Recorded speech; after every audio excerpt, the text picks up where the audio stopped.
You're circling a really important distinction here. So let's push it further and sharpen the ethical lens.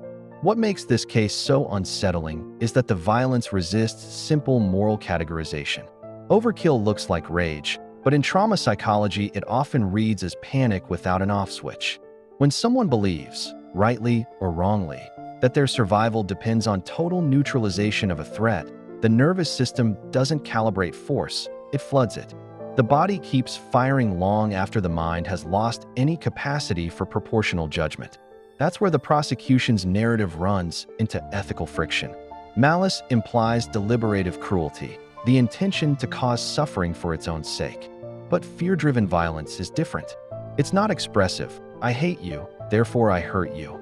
It's instrumental and distorted. If you are not gone, I will be destroyed.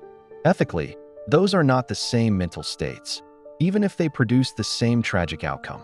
Overkill is evidence, or symptom. The legal system often treats excess violence as a multiplier of guilt, yet forensic psychology frequently treats it as diagnostic. Repeated shots, returning to reload, continuing after the threat is objectively neutralized. These behaviors are consistent with what's sometimes called threat fixation, where the brain is locked onto annihilating a perceived danger. In that state, moral reasoning is not absent, but it is severely narrowed. The actor is not weighing right versus wrong. They are weighing existence versus extinction. The monster narrative. You're a monster framing matters ethically. If a person sincerely believes someone is omnipotent, sadistic, and inescapable, then the act of stopping becomes morally warped.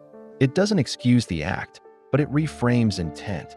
The ethical question becomes less, why did you hate them so much? And more, why did you believe there was no other way to survive? Hatred seeks domination, fear seeks escape. Separating act from actor. From an ethical standpoint, separating the violence from the desperation is not about minimizing harm. It's about moral accuracy. Condemning the act is necessary. Understanding the actor is responsible. Ethics collapses if it can only judge outcomes and not internal states. The uncomfortable middle ground. The paradox is that fear can produce acts that look indistinguishable from cruelty. Ethical maturity requires holding two truths at once. The victims suffered horrifically and did not deserve it.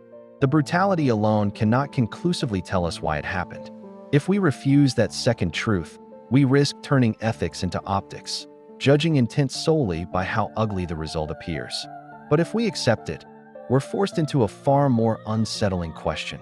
How many acts we label as evil are actually the catastrophic endpoint of fear left unrecognized, untreated, or ignored?